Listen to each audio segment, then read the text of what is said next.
So blasphemies now plague all the realm.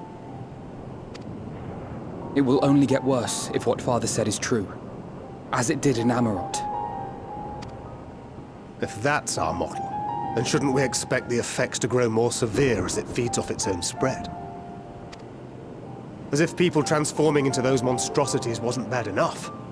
If the flora and fauna, if the land itself turned against us. No one would survive.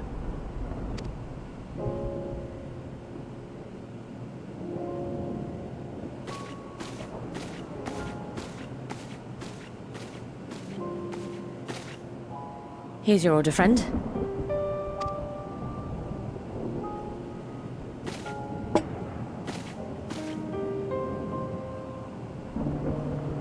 May you find comfort in these dark times.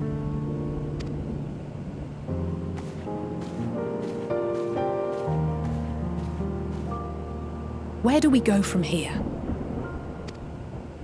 If there's one thing we've learned, fighting blindly and simply reacting to what comes will accomplish nothing. We must find a solution that addresses the fundamental cause. Before our strength is exhausted, before this crisis spirals out of control. Is there something, anything we've overlooked? If there is an answer, Hydaelyn herself will have it. 'Twas she who bound Zodiac and forestalled the final days. Alas, we have heard naught from her since the Tower of Babel. Whether she cannot or will not speak, I can only speculate. Even the flower she gave us is no more.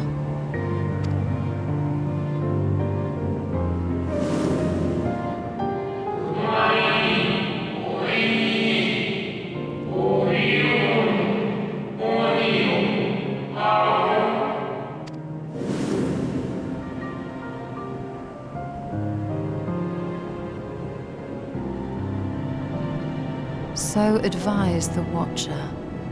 But what could be the significance of that name? It is entirely unfamiliar to me. To me as well. It meant something to the ancients, though. In our time. Most surely. Yet I do not recall a single mention of it in the records of Anida. Another dead end. And quite literally. It's not as if there are any ancients living we could go and ask.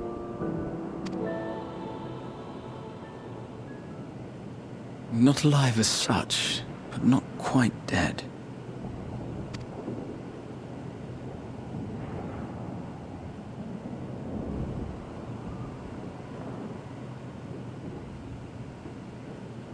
Elidibus. I sealed him in the white auracite of the Crystal Tower back on the first. Contained within that reservoir of ether that maintains it, ether that is returned little by little to the sea, naught may remain of his soul. However, if part of it lingers, we might be able to speak with him there.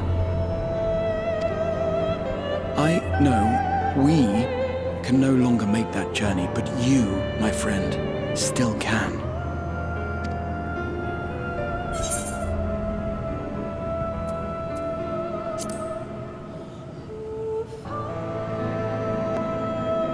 Yes, we can but act and hope for the best. If nothing else, should we learn the first is safe, we'll have that much more reason to keep fighting the good fight. That said, the odds are not in our favor, to say the least. Which is why we're fortunate to have Urianger up there on the moon, working hard to make all the necessary preparations for our departure, should it come to it. And why we have nothing to lose by staying the course till the last instant. Indeed. To the last, let us all do what we can. I will consult with Master Matoya and see if she knows of a way to reach Hydaelyn from the ethereal sea. And I will visit the nation's leaders and attempt to ascertain how far the final days have progressed elsewhere.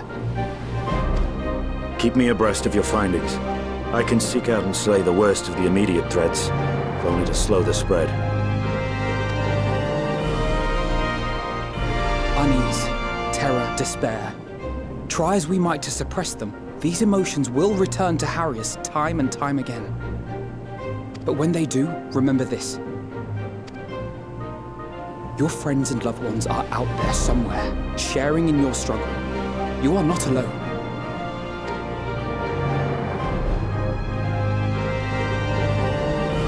So ends the brief respite before the next revelation. Yes, so much left for you to see. Where beginning ends and end begins.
Biometric authentication complete. Please state your business.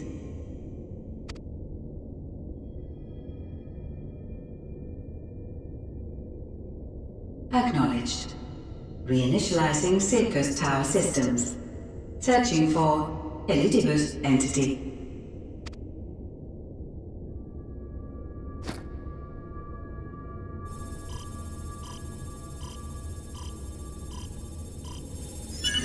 Target located in subterranean core power accumulator. Projecting image.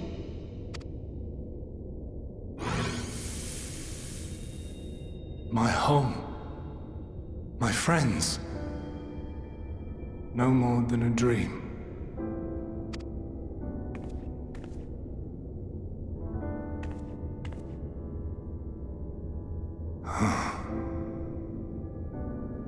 You. Why have you awakened me? I no longer sense those places beyond, or Lord Zodiac. You must explain all.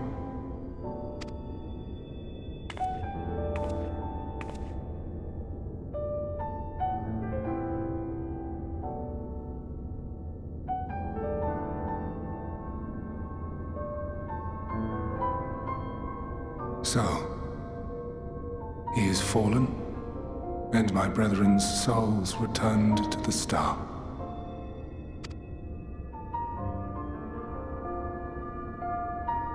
The doom we sacrificed so much to prevent is come again.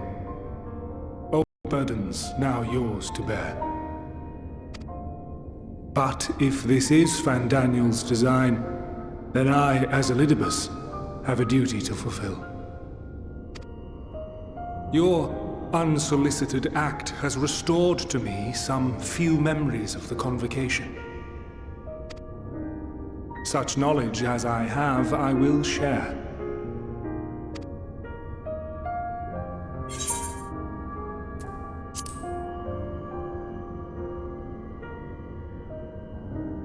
I do this not for you. I merely perform my duty, as I have ever done. Where to begin? The end. Your understanding of what caused the final days is consistent with our own. The decay first took root where the currents were weakest. Yes, a conclusion drawn by him, Fandaniel. Not the him of here and now, but as I knew him, long, long ago. Having shed light upon the phenomenon, he dedicated himself to devising a countermeasure. Were it not for his knowledge of the Celestial, we would never have made the connection, and thence forestalled the final days. And though he inherited that noble soul, how different this last incarnation, so consumed by self-loathing and hate.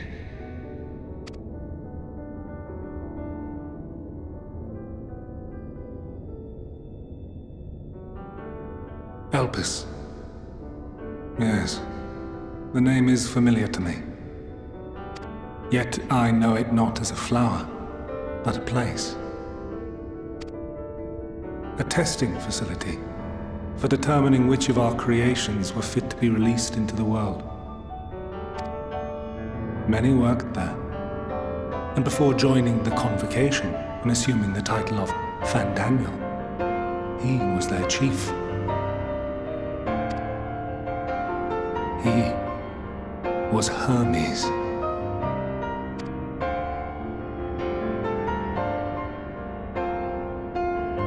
That is all I know. The crystals tell little of the lives the 14 led prior to their induction. Elpis itself would tell even less. Nary a ruin has survived.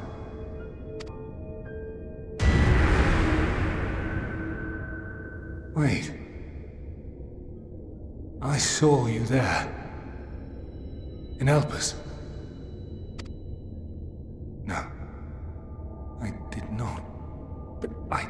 did. I did. A lingering trace of impossibility. And a truth that fills my heart.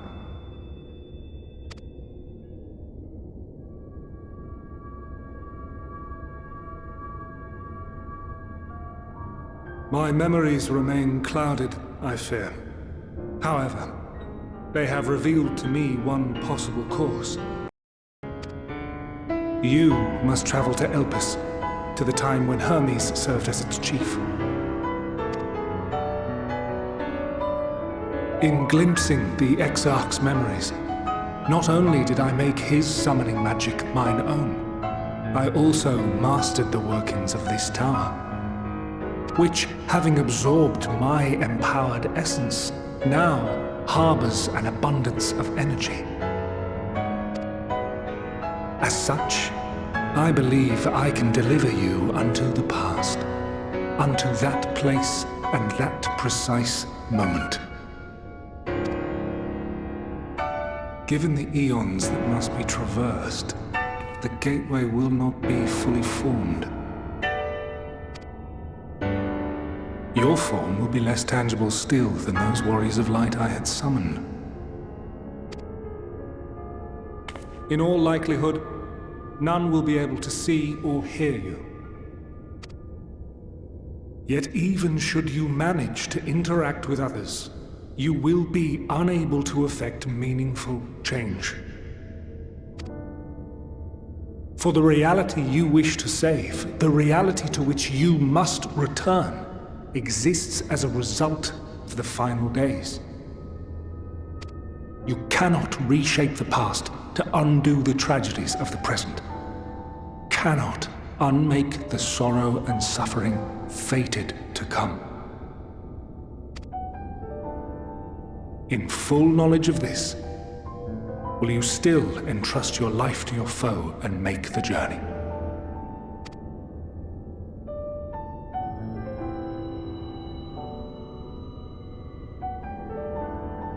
Very well. I shall cast you unto the river of time.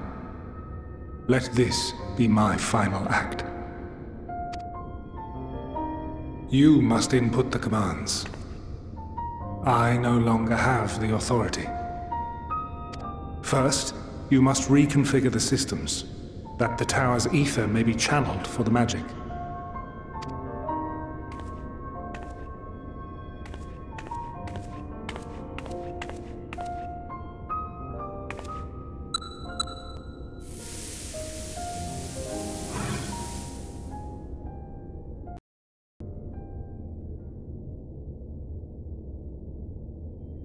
The preparations are complete. The gateway will soon open. Return at once to the ocular.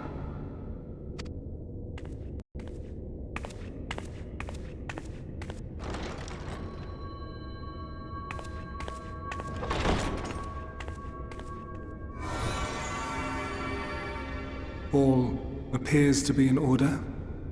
The ether flows unimpeded. The magic should consume every last mote of my essence. Why are you surprised? Did I not say that this will be my final act? Lord Zodiac is no more. There is nothing for me here. The ones I love and long to see again are waiting. In that promised land, beyond memory and dream.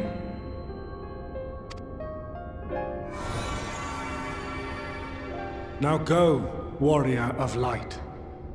Go, and do not look back.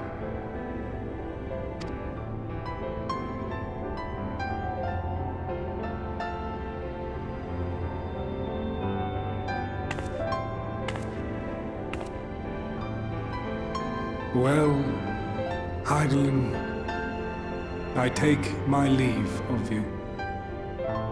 Yours is the mantle of the last of us. May you have The joy of it. The burden and the solitude. It falls to you now. You and your champion to save our star.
And here we are, Elpis.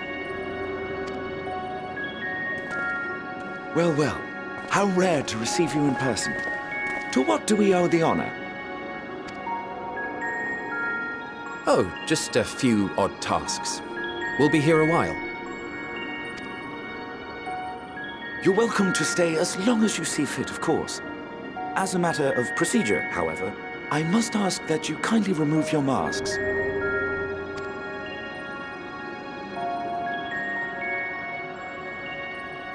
Come now.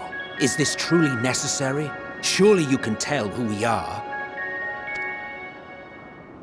Who you are, perhaps, but I am far less infamous.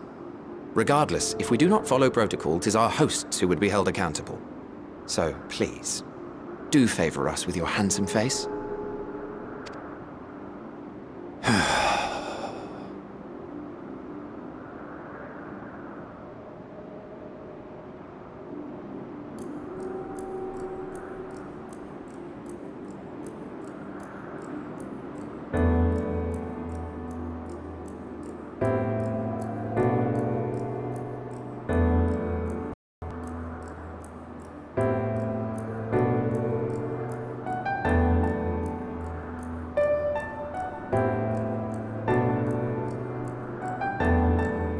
Satisfied? I thank you for your cooperation. You are free to go about your business.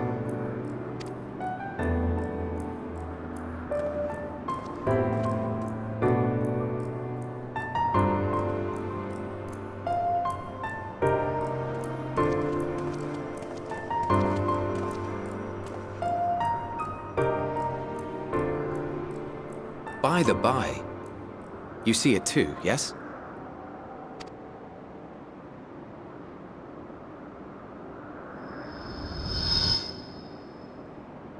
I haven't the foggiest what you're talking about.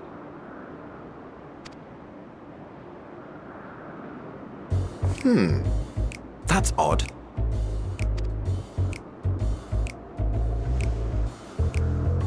It's right here. A bit thin in the ether, but there's no mistaking it. The color of its soul is almost identical to Azem's. Do you suppose she created it? Rather unusual for a familiar to have a soul, though.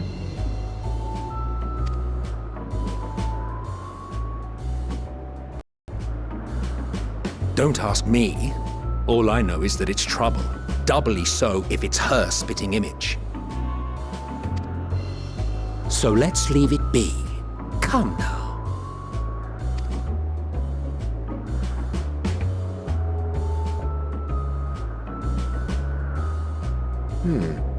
It's trying to say something, but it's literally too intangible to form words.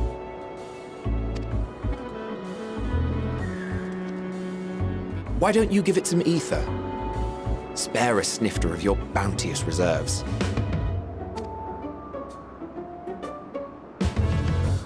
Who do you take me for? Why, a dear friend, of course. One who wouldn't let acts of kindness, such as my accompanying him on errands to far-flung outposts, go unrewarded?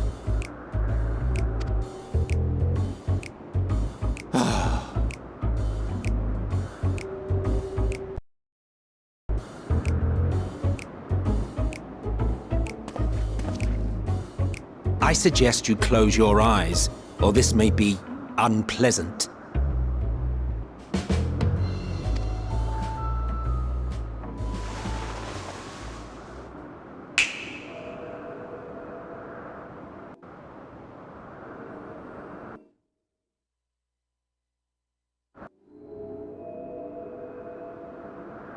You may open your eyes.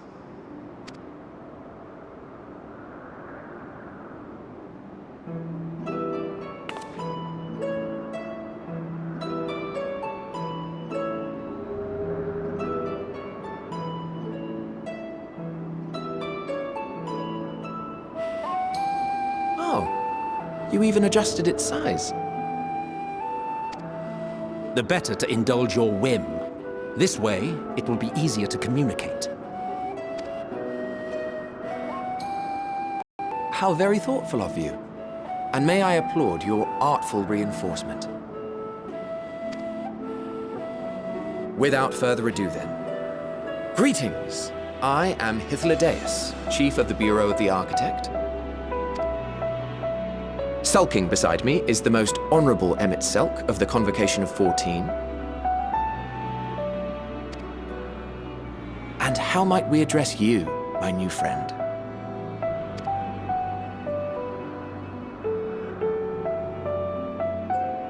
A fine name, and I'm understand our words. So tell us, whence have you come?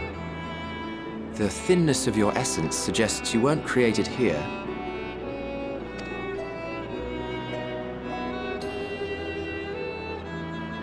You do not know? Or cannot say? Allow me to ask a different question then. What brings you here?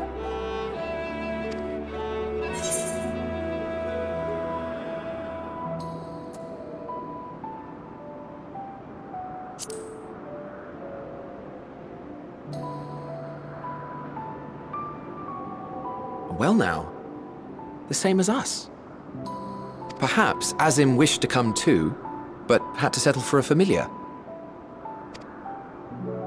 If she truly wished to be here, then she would be.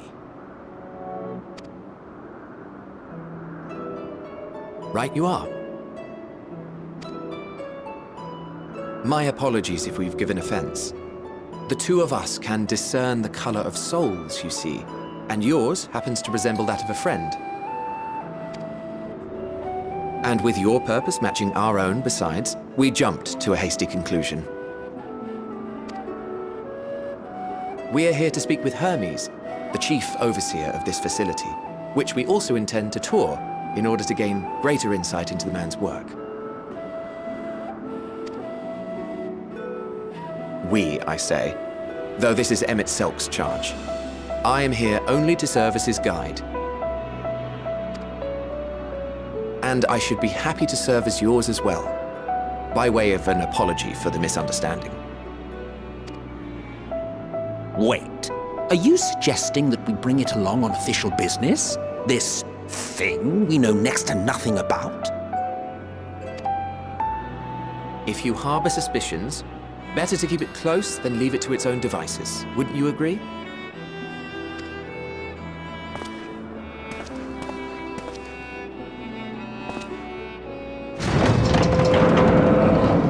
Besides, having a mysterious life form in tow is the norm rather than the exception here.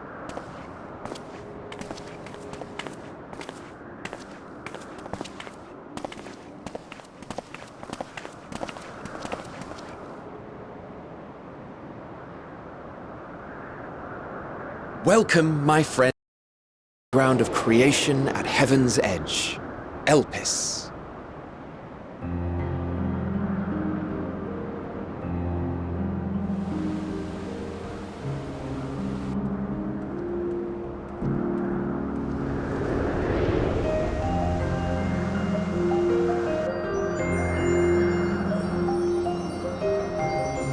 This presence.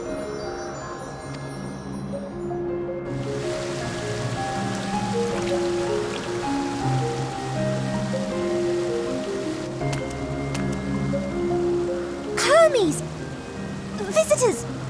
We have visitors!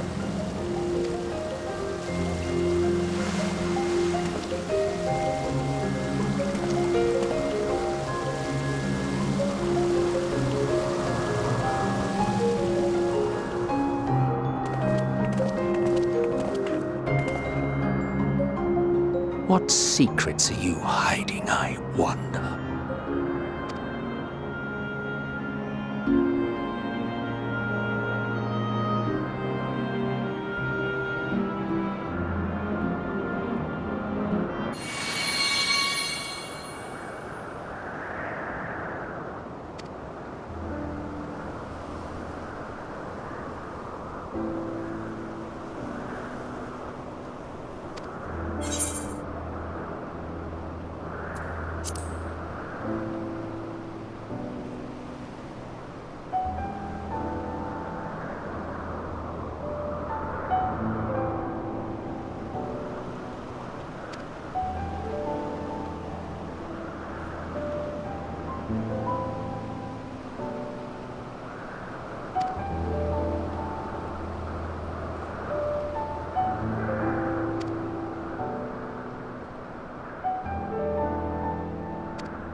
You are...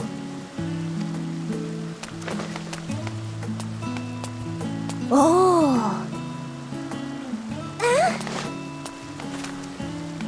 Different. You're different too.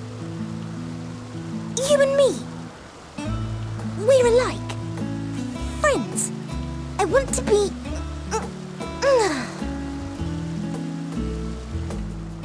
Wait. Please. Wait.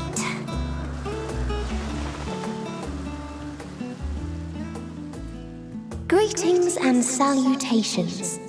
Can you hear me? Do not be alarmed.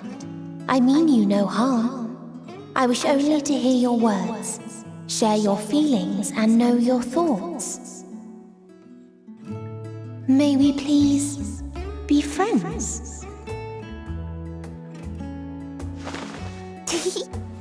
May we please be friends?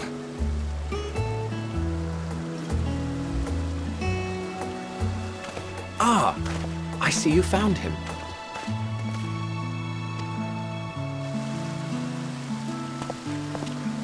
It's Ladeus. It's been a while. Too long, I think. Too long indeed for close collaborators.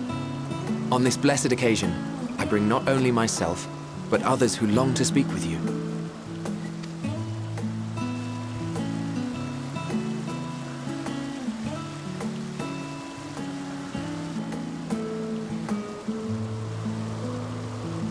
You are of the Convocation? Emmet Selk at your service. Do I have the honor of addressing Hermes, Chief Overseer of Elpis? You do. You have traveled far for it. Given your facility's purpose, its remote location is something of a necessity. Would that I didn't have to rely upon a guide. Oh, you wound me. Have I not ever been an attentive and helpful friend? But moving along to more agreeable company, this one we chance to...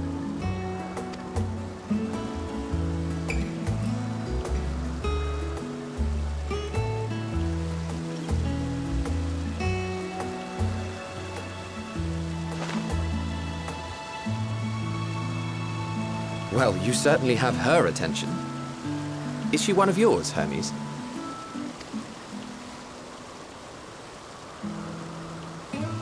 Her name is Meteon. It means shooting star.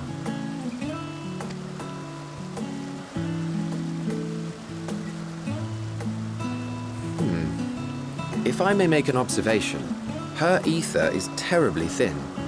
I fear she might dissipate at any moment. Nor do I believe you've made a submission to the Bureau. I would remember such a concept if you had. I haven't, as you say. I judged it too early. She's a pet project of mine, still undergoing preliminary testing. But rest assured that I will attend in person ere long. Very well. Being an authority on flying life forms, I appreciate that you are exacting in your work. I shall look forward to your submission. If we have finished with the perfunctory chit-chat, I would discuss official matters.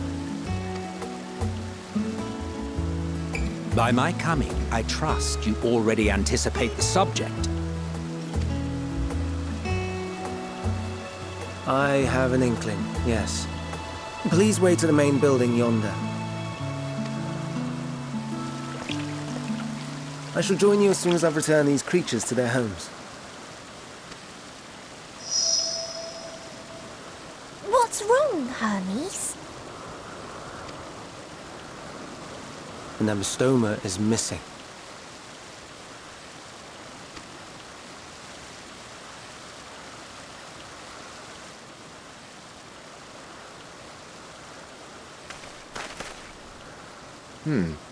I may have found it. A creature with the self-same ether as those there, nestled in the boughs of a tree outside the grounds.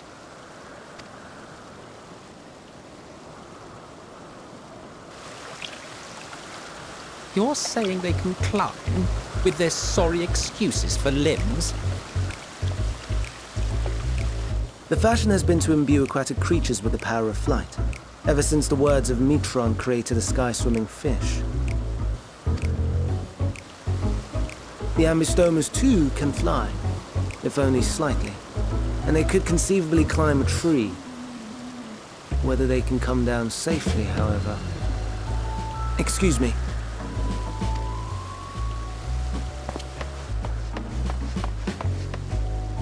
I'll help, too!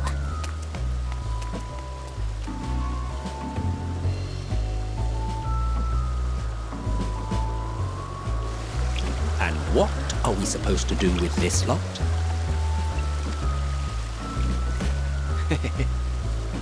May I suggest we split up? If you would be so good as to assist Hermes, Emmett Selk and I shall keep an eye on these adorable creations in the meantime.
This appears to be the place. And here is where we part ways. We will be discussing highly sensitive affairs. Only a select few may be privy to such knowledge, and that does not include someone who cannot or will not divulge their origins.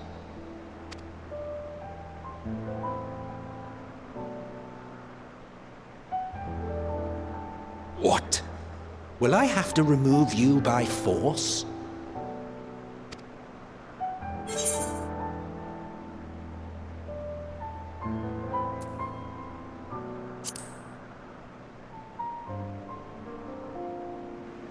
Yes, I'm sure your business with Hermes is quite pressing. You may speak with him to your heart's content after ours is concluded. I do not object to her attendance. Hermes, this is highly irregular. Perhaps, but I believe she can be trusted. Meteion would not have taken to her so quickly otherwise. Moreover, the presence of a third party may help me to maintain composure.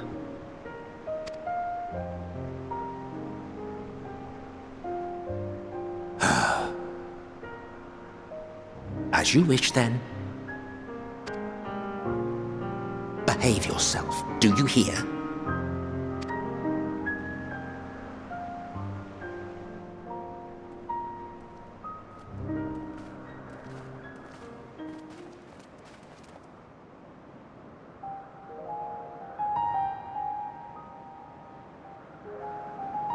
So, it's finally happened, then. Aye, Fandaniel's declared his intention to step down and named you as his preferred successor.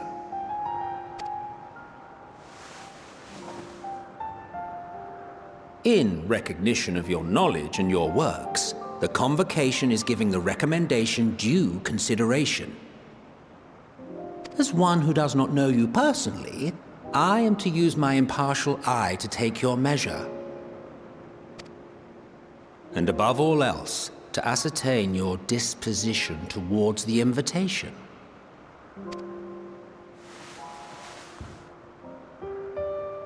I understand that you and Fandaniel are close. He himself was once chief overseer of Elpis after all.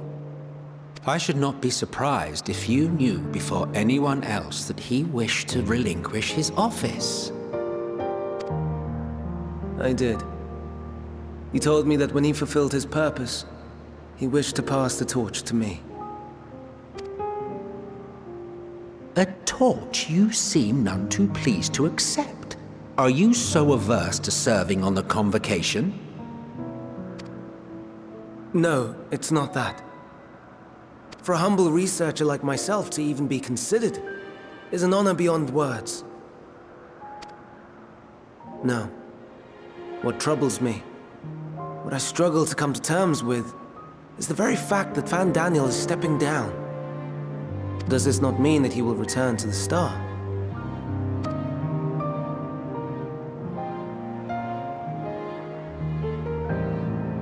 Of his own volition, yes, like so many others have before him. Return to the Star? Does that mean die? Well now, that's not a word I hear often. Is that what you say here in Elpis? Mankind is the life of Aetheris. Each of us, a drop of blood flowing through its veins, bearing sustenance. In our finite time upon it, 'tis our duty to make it a better place, that all who call it home, now and in future, may abide in happiness. To that end, we have dedicated ourselves to the pursuit of enlightened creation. And by our efforts did we transform this once untamed wilderness into the peaceful paradise you enjoy today. To return to the Star whence we came is a privilege afforded to we who have so loved and nurtured it. A choice embraced by those who have lived their lives to the fullest, in service to our world. And when they depart upon this journey, it is beautiful, always. The 14 are no exception. 'Tis believed no occasion is more felicitous than the fulfillment of one's duty. Our office becomes our lives, and to retire is to return, or so the majority of us hold. Some few have elected to eschew custom.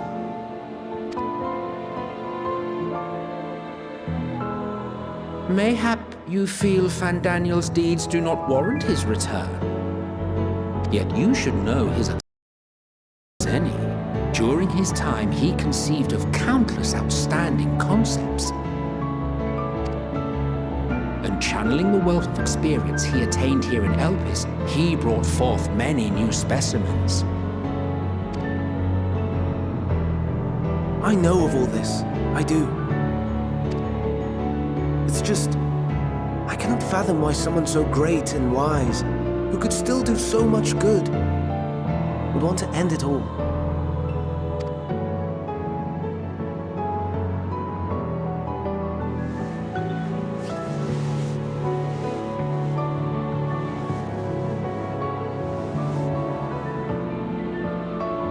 Oh no, I've made her upset. Forgive me. I know I requested your presence. Might I trouble you to take Meteon outside? A change of scenery would do her good.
Amazing, is it not? The Ampelos, one of our newest subjects.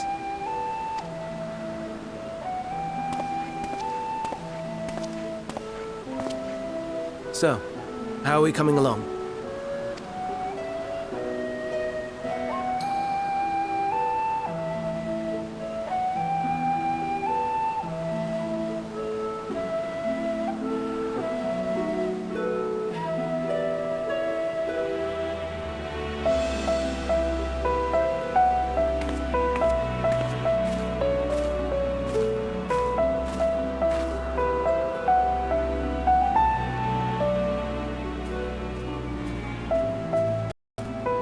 This place is Elpis. Those flowers. Elpis. Entelekis. Like me.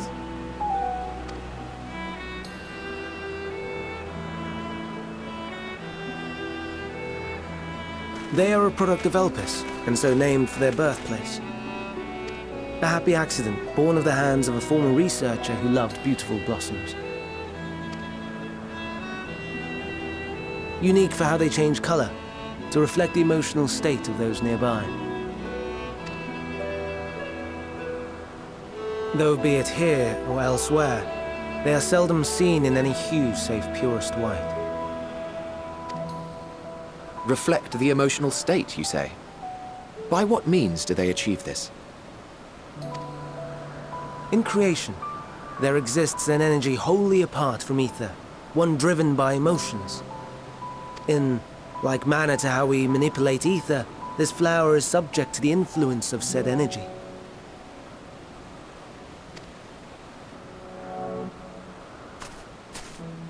While it has no will of its own, it is sensitive to the prevailing emotion in the vicinity, and reacts by altering its color and vibrancy.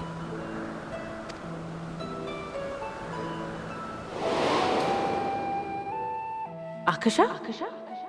It is one of the unseen energies defined by Harnish alchemical theory. Though a gross oversimplification, some describe it as an essence influenced by feeling.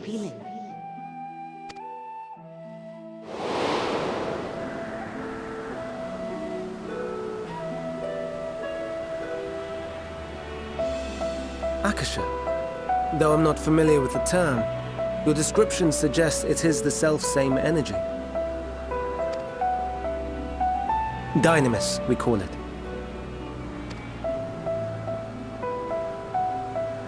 And those entities like the Elpis flower that have the ability to interact with this energy, converting emotions into tangible phenomena, are Entelekis. That's me! That's me! An Enteleki! That you are, my dear. And no ordinary one at that, but the first possessed of free will.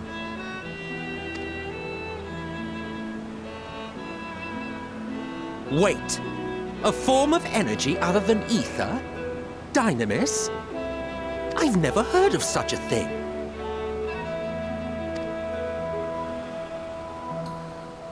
Hardly surprising. Dynamis cannot be seen, much less felt. And though its existence has long been theorized, we had no proof until the flower's serendipitous creation. What's more, Dynamis is far weaker than ether. Under normal circumstances, its effects are drowned out by the latter. On account of which, beings comprised of and reliant upon the ether, like you and I, are unable to make practical use of Dynamis. 'Tis a truly esoteric thing, known to but a select few scholars. Intriguing. Then, given the limitations you described, why create Netion?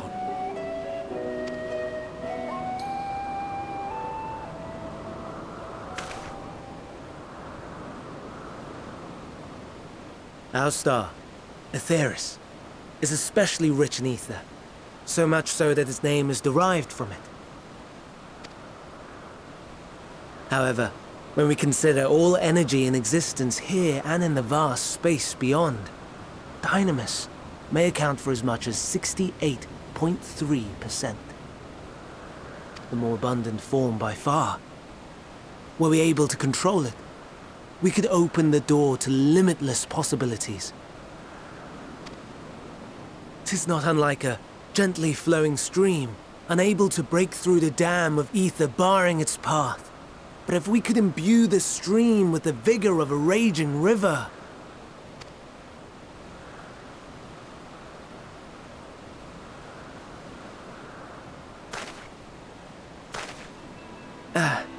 Not that I have such grand ambitions. Nay, I merely wish to create a being that could traverse the great expanse.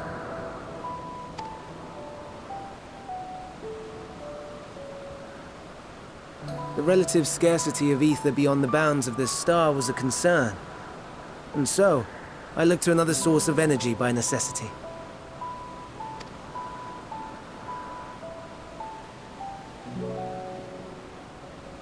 That being Dynamis. No wonder her ether is so thin. Precisely. Yours is thin too. Like an entelechy. Like me. So... are we the same? Entelecchies.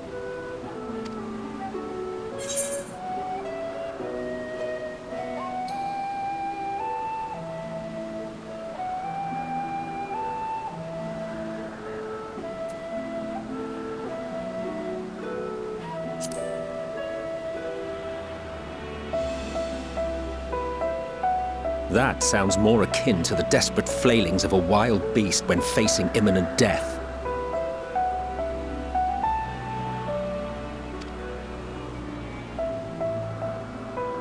A deficit of ether alone does not an entelechy make. It would, however, make it easier for you to interact with Dynamis. And limited though its influence may be, this quality could prove the difference between victory and defeat. You do well not to underestimate it.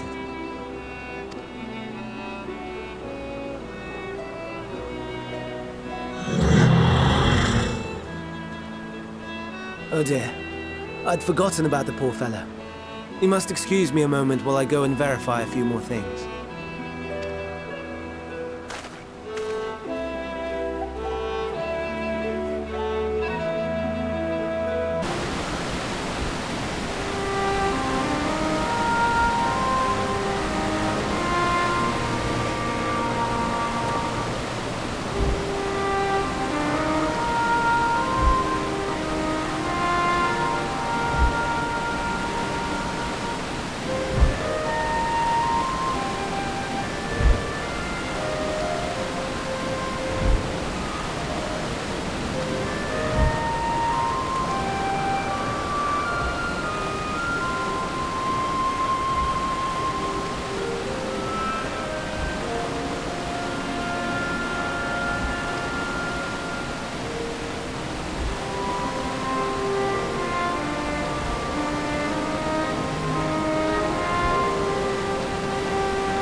No, no, no. You are not foisting this nonsense on me.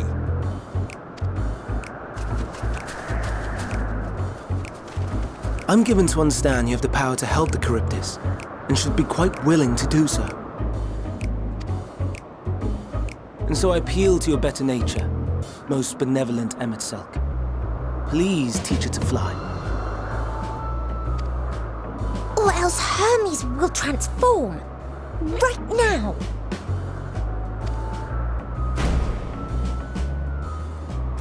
Now, there's no need to go quite that far. Altruism is its own reward, as I'm sure he would agree. Oh, would he now? And who contrived to put me in this position, pray tell? Nothing so devious. I merely suggested a possible course of action.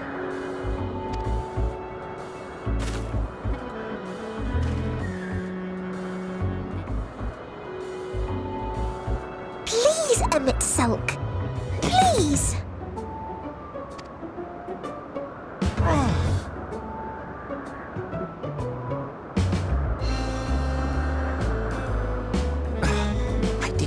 Come all this way to play nursemaid to your creations. I'd thank you to remember this favor and let it be the last.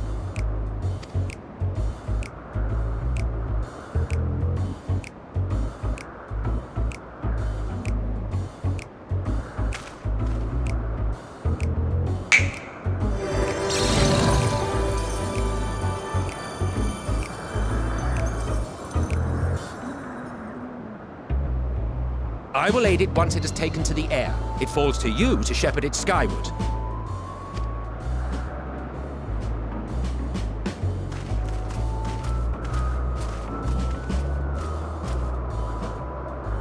Well, let's relax and enjoy the spectacle, shall we?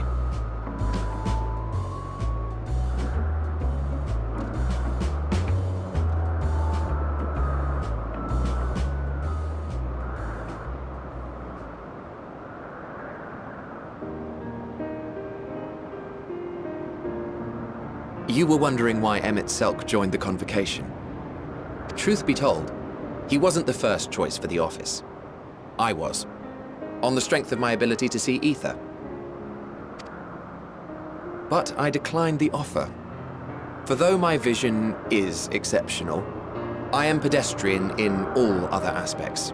Worse even, quite abysmal when it comes to manipulating ether, for example. Couldn't transform even if I had a mind to do so. What good is the ability to perceive a problem if one cannot act to address it? Emet-Selch has no such shortcomings. He excels in vision and manipulation both, the latter to an extraordinary degree. If there is a mage more powerful, I do not know of them.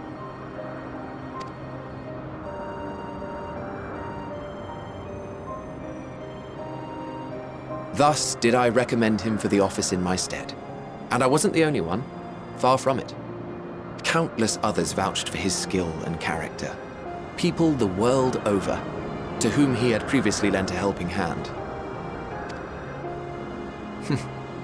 Oh, how surprised he was. Claimed he hadn't done anything remarkable for anyone. Modest to a fault. He deserved every bit of acclaim he received. Yet he may well have gone unappreciated were it not for a mutual friend. A singular soul who can't help but involve herself in the business of others. Where she walks, excitement is certain to follow. Her antics irritate Emet-Selch to no end. But much of his grumbling stems from genuine concern. When our friend calls, he never fails to answer and lend his talents.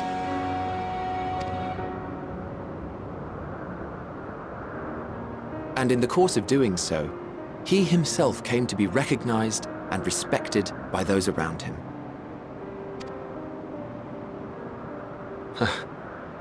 They are truly remarkable individuals, and I'm proud to call them friends. To help them realize their dreams. This will be my greatest contribution to our world. And when they have fulfilled their respective purposes, so too shall I have fulfilled mine, and together we may return to the star. Look at me, spilling my innermost secrets. I can't seem to help it with you. I can only assume it is due to the color of your soul. I just don't understand how you can be so alike and yet so different.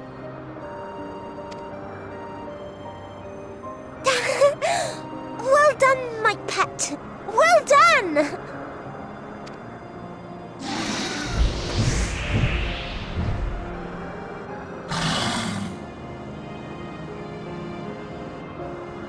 Ah, yes. I dare say the Charybdis will be fine hereon.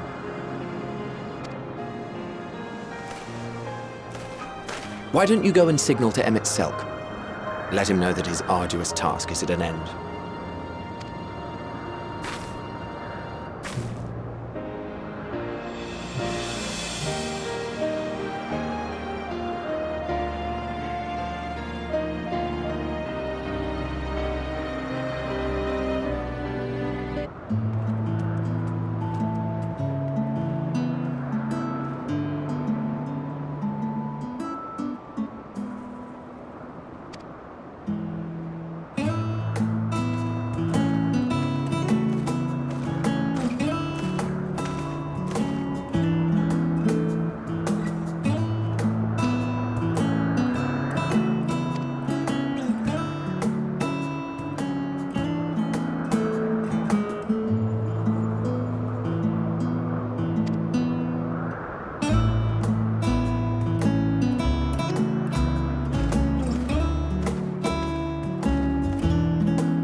Oh.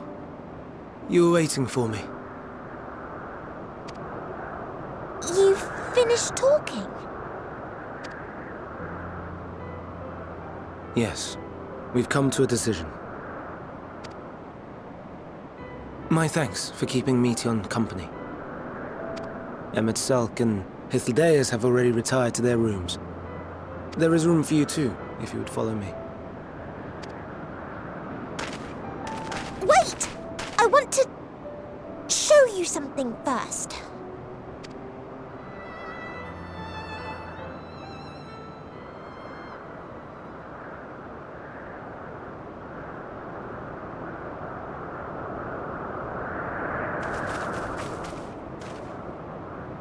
Elpis flowers? Go on.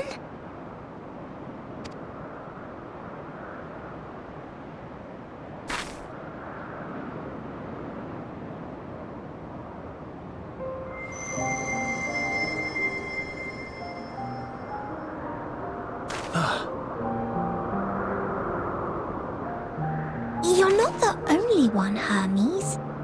Others feel sad too. You're not alone.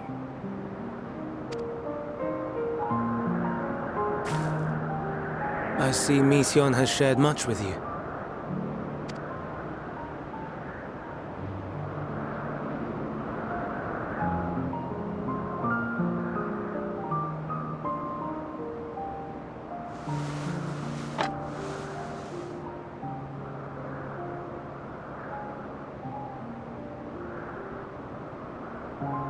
May we talk a moment?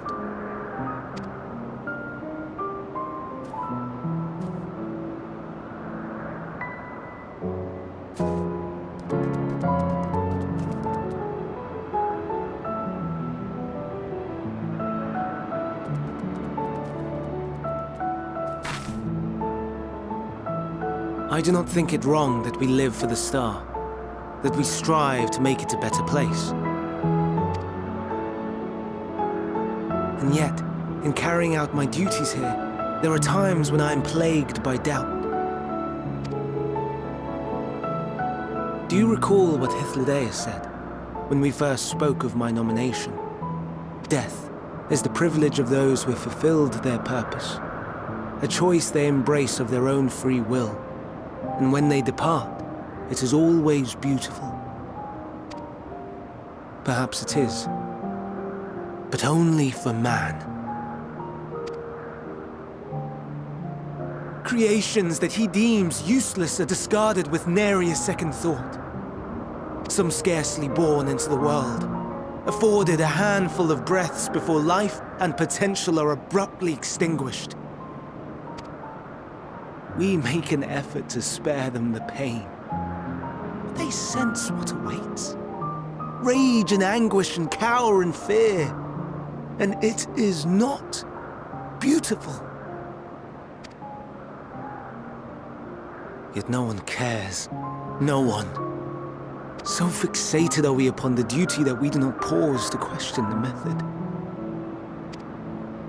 Pain and suffering, confusion and despair, writ plain in the eyes of those poor creatures. Yet no one sees. We turn a blind eye and carry on in blissful ignorance. Nor to miss. And always, always the blossoms shine pure and white. A contradiction so blatant I could scream, want to scream. How can you all accept this aberration? Then I wonder, am I the aberration for thinking thus? And I'm filled with dread.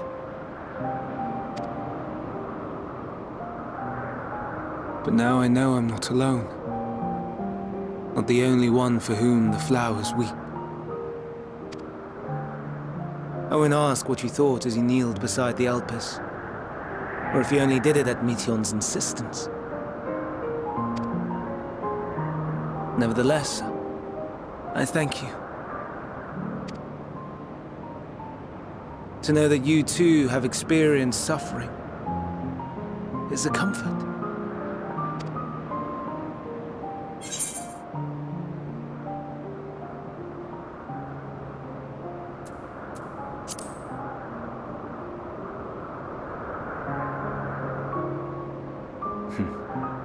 so willingly lend an ear to ease my burden.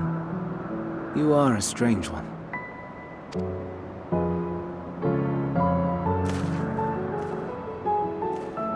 The stars in the heavens. Know you what they are?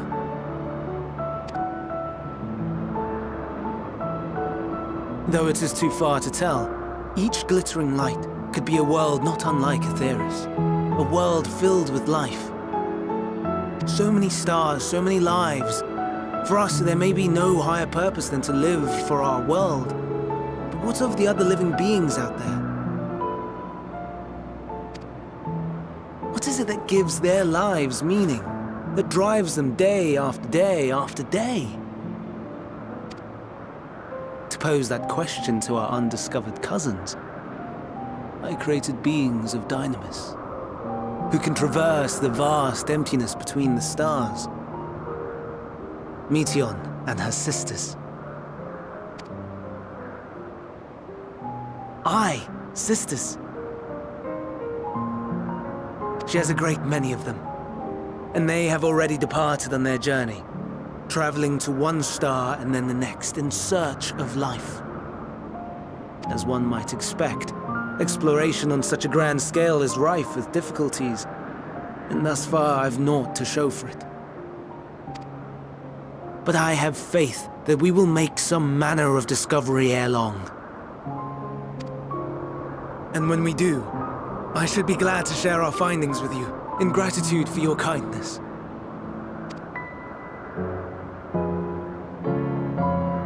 It's getting rather late.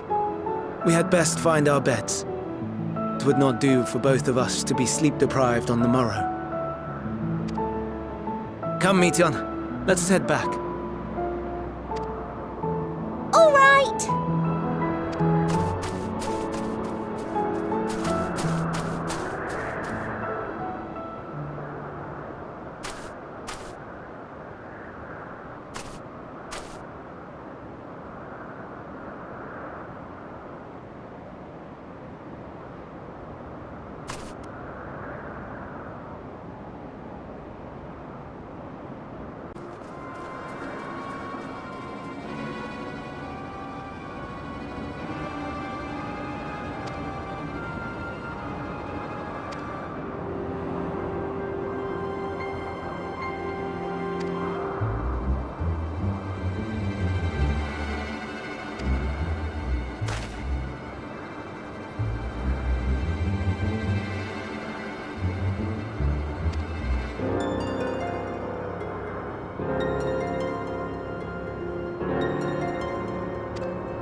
Now.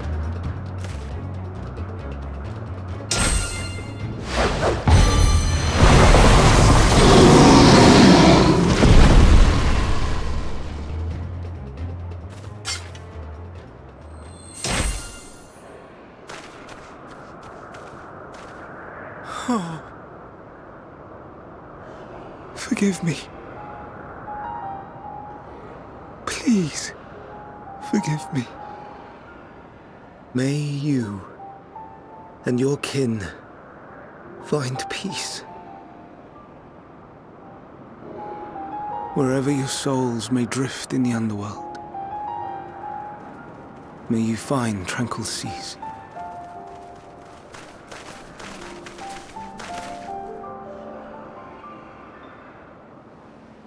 Be not forgotten, in concept endure, to reclaim form and one day live again.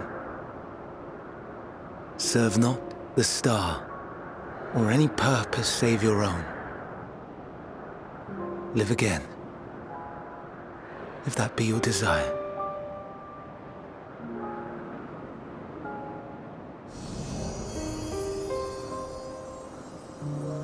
Hate, if that be your want. We are worthy. But leave your suffering behind. Lay down your burdens, be born anew. Fly high, fly free.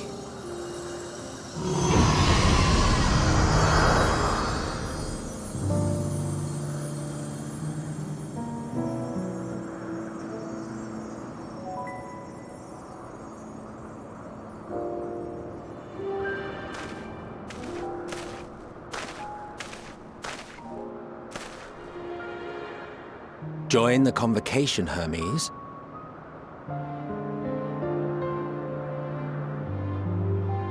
You do not belong here. Leave to replace another. To be replaced. It changes nothing. Tell me, do you think it right that we sacrifice all these lives for the sake of the star? And when the star has reached perfection, what then? If all who are satisfied choose to die, shall we all die in satisfaction?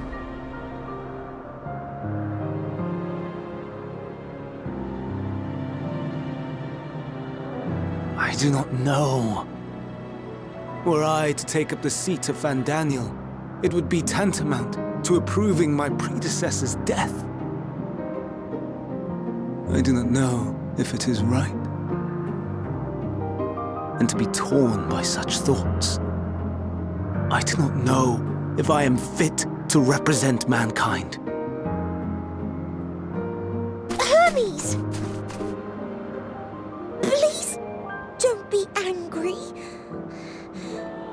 It hurts so.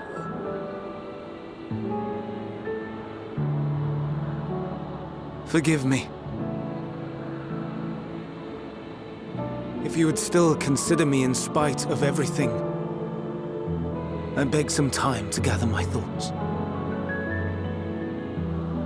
Meanwhile, Hythlodaeus, I fear I must trouble you to attend to the others. 'Tis no trouble at all. Take as long as you require.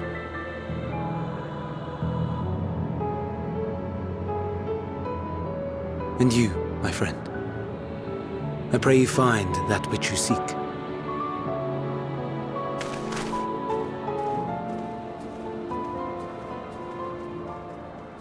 I expect we have some few matters to discuss. Shall we return to the 12 Wonders for a time? Aye.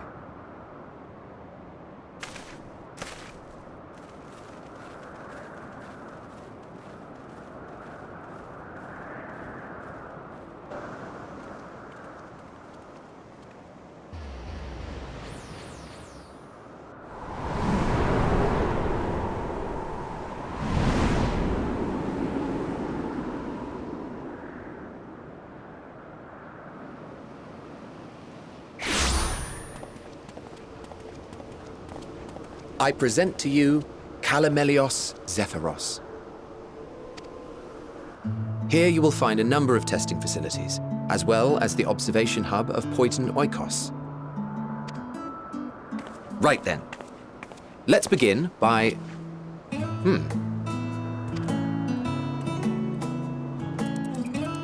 Well, well, an Arrhaeus. How delightful.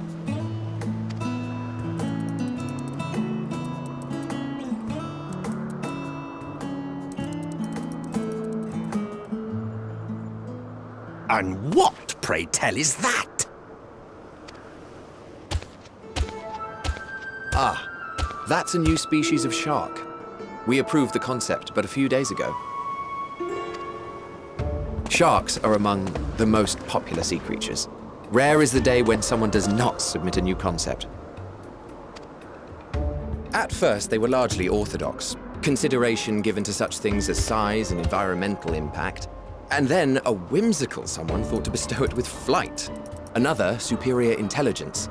And then the floodgates burst. Concepts with multiple heads, or arms and legs, and so on and so forth.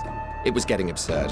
A part of me wanted to tell them to go away and find something else to create, but in the end, I couldn't deny their passion. And here we are.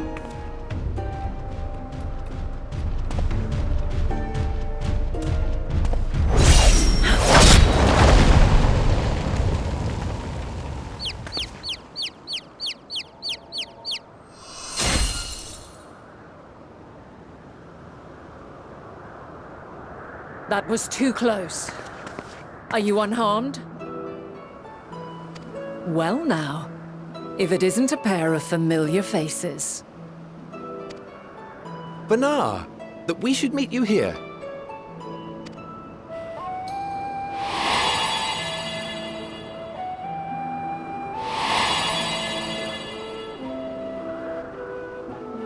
As I mentioned earlier, the better part of the convocation holds that when we retire is when we return to the star. Well, she is not among said majority. Even after stepping down, she carries on with her work. Vanar is her name, and she is the previous Azem.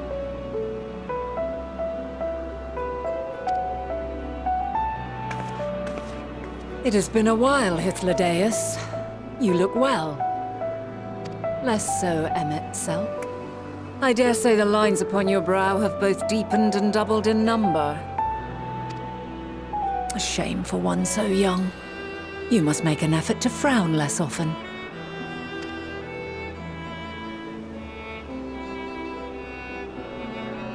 Easier said than done, thanks to your unruly successor. How is she, if I may ask? Incorrigible as ever. Rushed headlong into a volcano on the brink of eruption just the other day. I should be glad to share the tale in its entirety later, if you're so inclined. Oh, you know I am. Now then, you are?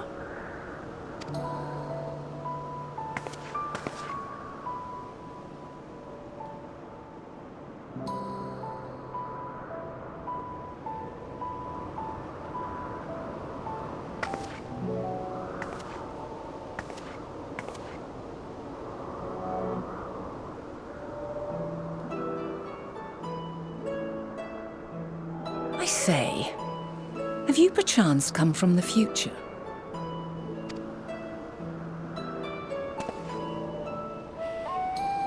I do not believe we have ever met, yet I sense my magic upon you. Therefore, if I wove the enchantment, I could only have done so at a later point in time.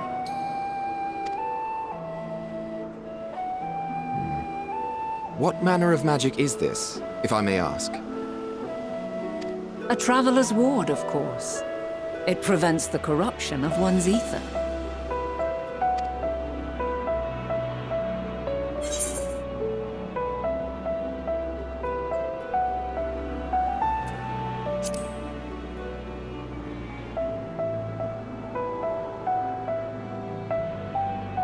I see you are not ignorant to its presence. And while there are many protective spells, the one you bear is unmistakably mine. Hold on. From the future? That's absurd.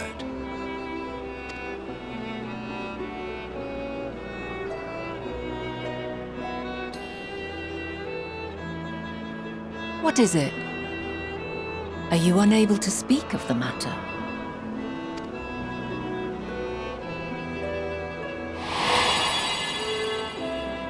The reality to which you must return exists as a result of the final days.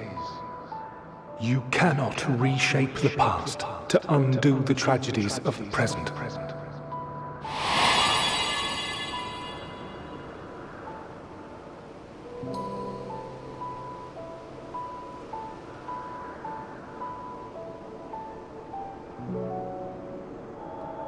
So, Your actions here will not change your history, but they may yet affect the course of ours.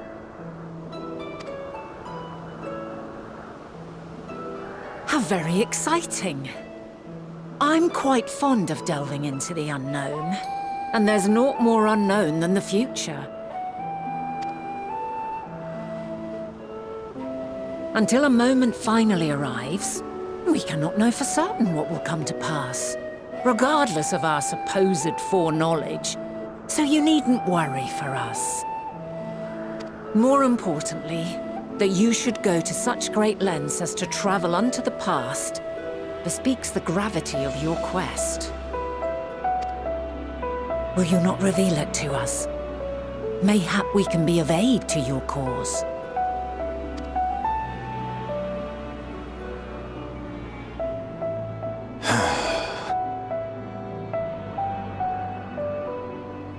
If this is true, then you've been keeping quite the secret to yourself. As a representative of the Convocation, I will hear it all. Your identity, purpose, everything.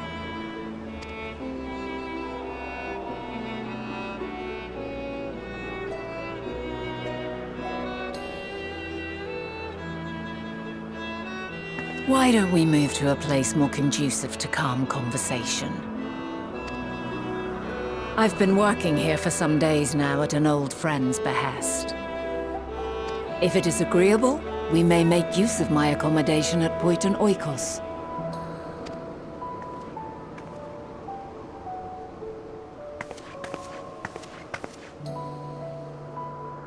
We were meant to meet.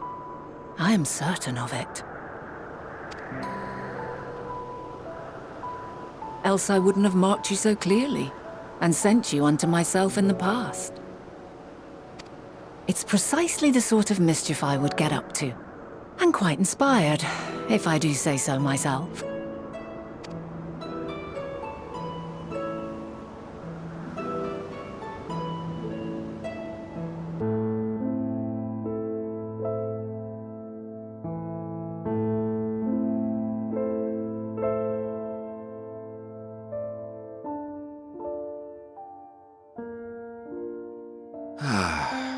A wonderful aroma.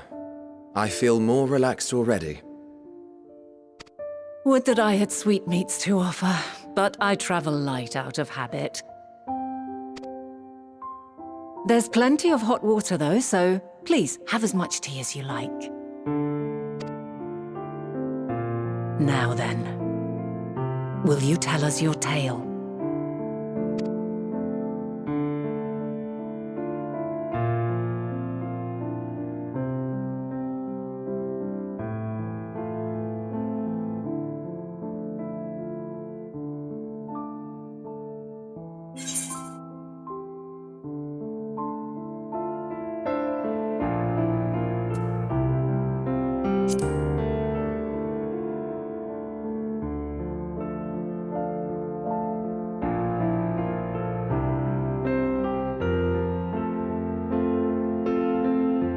Why don't you start from the beginning?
Preposterous.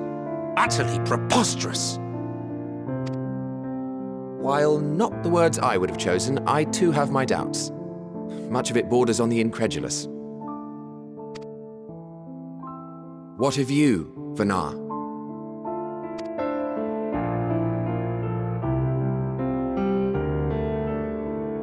Not knowing the precise details of the first final days, it is difficult to determine the veracity of the tale.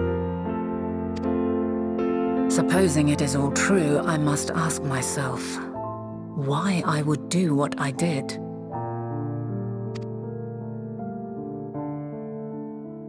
Why would I feel I had no recourse but to oppose the 14 and create this Hydaelyn?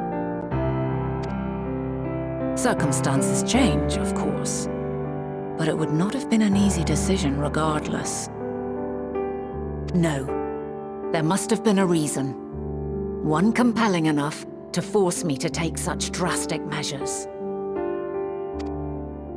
Then there is the Elpis flower, which I said would serve as a guide. That it's of import to your mission is plain, but your presence here leads me to believe that this place also holds significance. But what could it be? What are we meant to accomplish? Might it not be simply thus? In the future, whence she came, the final days could not be averted. Mankind has no choice but to flee the star. By alerting us to that eventuality, perhaps you wish to pave the way for other futures. Theoretically speaking, it is a possibility. Yet if that were my primary objective, I see no reason to guide our friend to Elpis specifically. The capital in Amarot, or even my own home would be more logical destinations.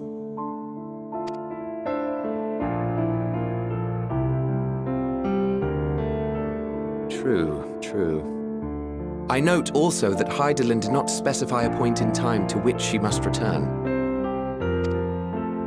By this, it may be inferred that it was not critical that we should meet.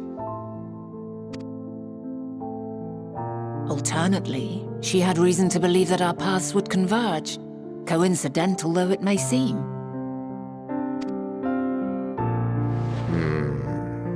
This is quite a puzzle, and we do not have all the pieces. Hardly any, but we do have one immutable fact. If the final days are indeed as described, they will bring death to all that I hold dear. Yet despite being afforded long years of preparation, the only provisions I could make were for flight. Nay, my first and foremost endeavor would be to find a way to forestall the coming doom. Given that even the 14 failed, mayhap you deemed it impossible. Nothing is impossible. This I have always believed. And if Hydaelyn is indeed me, she would believe the same.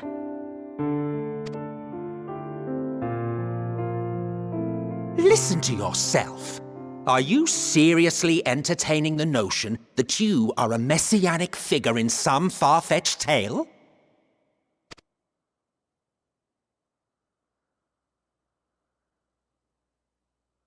Well, I will not. I refuse to accept that our world could be undone by some unforeseen calamity.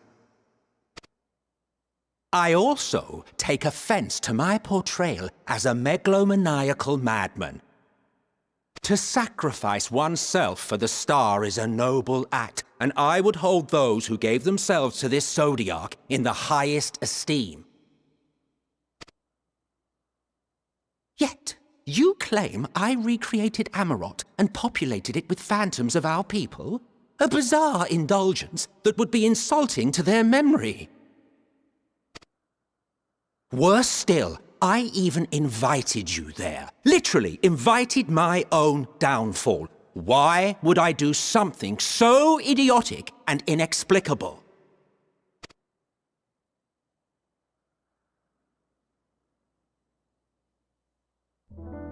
Now, I will allow that the hypothetical task of restoring our world would be daunting in the extreme. The thought of having to bear such a burden for 1,000 lives horrifies me. But I would never forsake my duty. I would never forsake my brethren.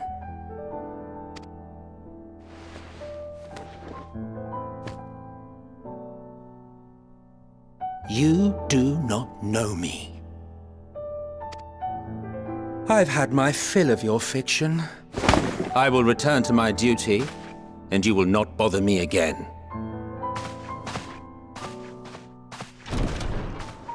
Emmett Selk! Wait!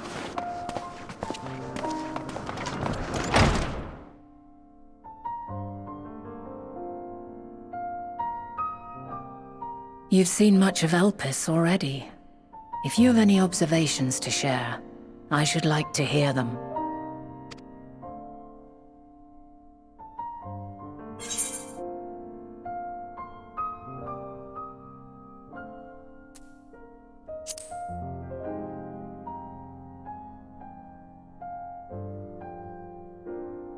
Ah yes, the energy distinct from ether. Though not my field, I have a basic understanding of dynamis. And you say Hermes researched the phenomenon in the course of creating Meteon? Yes, I believe this warrants further investigation. With that settled, it is time for action. The missing pieces of the puzzle are here, I'm certain of it. And when you find them, the picture my future self has painted will be complete, and you will have your answer. Now suffice it to say, I will aid you in your quest.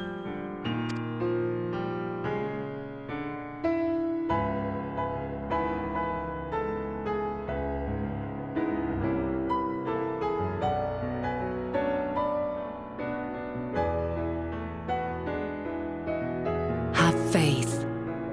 If Emmett Selk is the man Azam described to me, we've not seen the last of him.